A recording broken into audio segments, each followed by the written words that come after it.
દાલામથા સાવજે એક માલધારીના ઘરમાં ઘૂસી અને આજે જે કર્યું એ બહુ ચોંકાવનારું છે.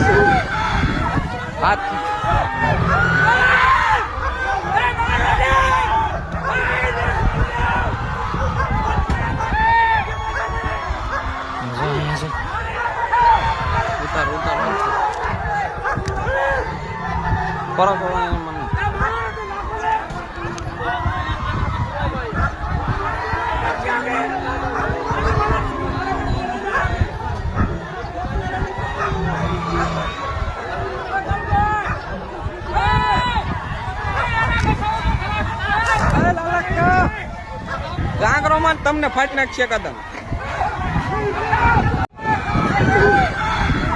હાથ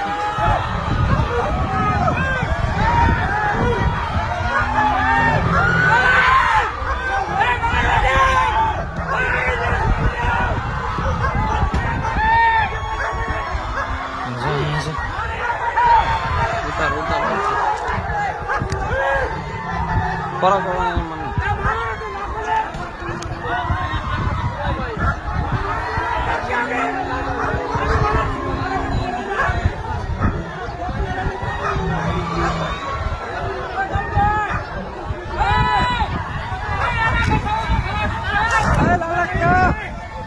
ગાંગરોમાં તમને ફાટ નાખશે કદમ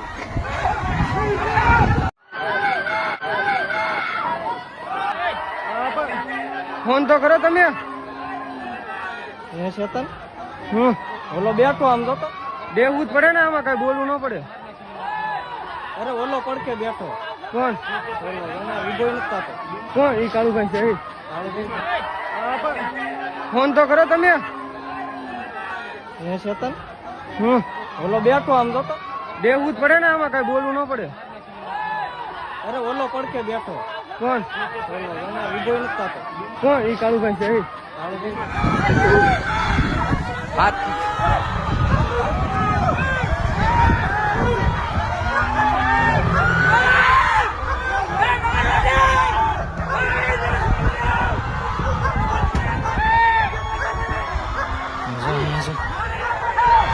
ઉતાર ઉતાર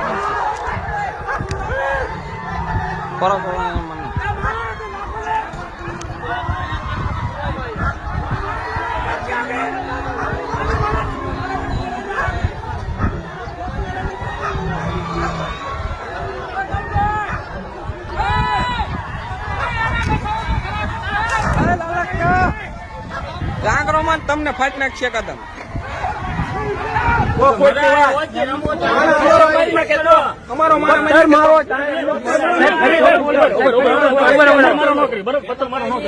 માણસ પકડો એને છોડાવવા શું કરવાનું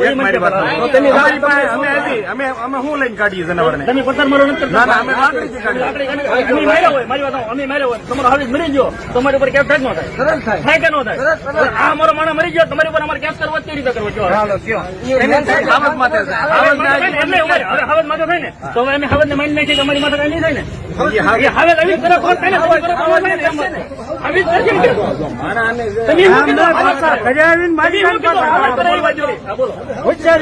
મારી નાખે ને માણા તો એને આજીવન કેદ થાય હાવત ને થાય ને હાવત ને થાય ને મરી જાય એવું થાય એ વખતે શું કરવાનું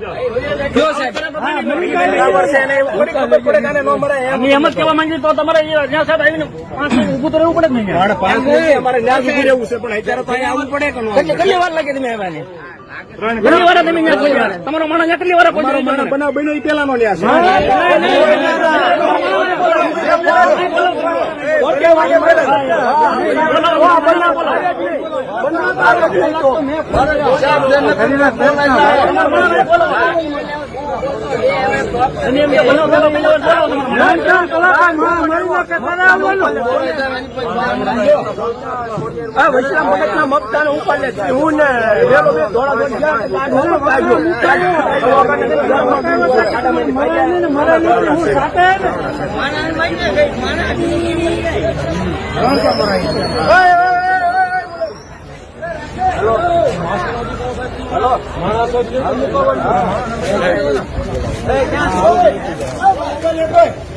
સિંહો માનવી ઉપર હુમલા નથી કરતા એવું હું વારંવાર કહી ચૂક્યો છું, પરંતુ છેલ્લા 1-1.5 મહિનામાં જે ઘટનાઓ બની છે તેનાથી આ વાક્ય બોલતા અત્યારે જીભ અચકાય છે, કારણ કે છેલ્લા 40 દિવસમાં 4 લોકો સિંહોના હુમલામાં મૃત્યુ પામ્યા છે. અને આજે જે દ્રશ્ય આપણે જોયું એ તો વધારે આંચકો આપે એવું છે.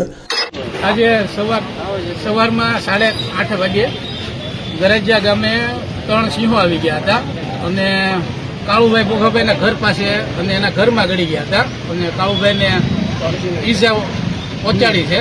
તો અમારી ફોરેસ્ટને નમ્ર વિનંતી છે કે ભાઈ તેના સિંહો અહીંયાથી જે સુરક્ષિત જંગલમાં ખસેડી નાખે. ગામમાં સુરક્ષા ન હોવાના કારણે ફોરેસ્ટને ઘણી વખત જાણ કરી છે, પણ છતાંય ફોરેસ્ટ કોઈ ધ્યાન દેતું નથી. તો તાત્કાલિક હટાવી લે અને આ ગામ લોકોની સુરક્ષા આપે એવી અમારી માંગ છે.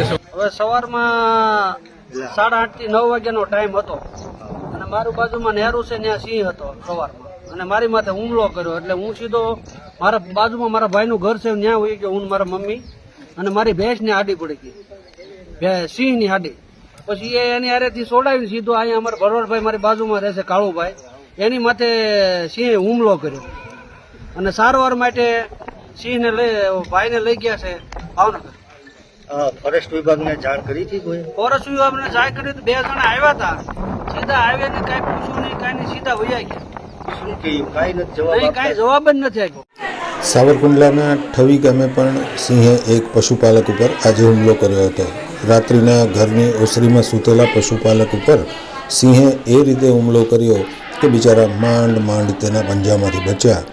તેને સાવરકુંડલાની સિવિલ હોસ્પિટલમાં ખસેડવામાં આવ્યો છે અને એક જ પગમાં 50 ટાંકા લેવા પડ્યા છે.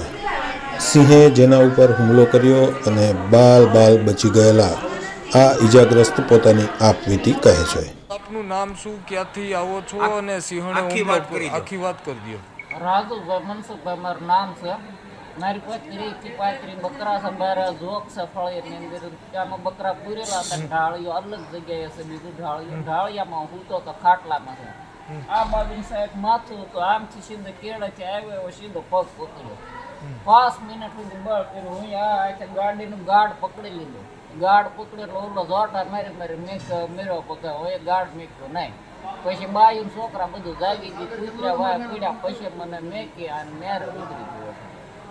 ક્યાં ગામ વિસ્તારમાં ગામ વિસ્તારમાં ઘર જ બારું નાન્યાન છે, નેરા કાંઠે. કેટલા વાગે બની ઘટના? 11:30 રાતે. 11:30 પછી અહીંયા આવ્યા 108 108 લેવા હતો. વડલાવાળી 108. કેટલા ટાંકા કેટલા આવ્યા? એ આ ટાંકા તો ગાળે 25 ટાંકા લીધા છે. હજી બીજા સાહેબ આવે ને એટલે ઝીણા ટાંકા લે છે. એ લગભગ 40 ટાંકા આવે છે.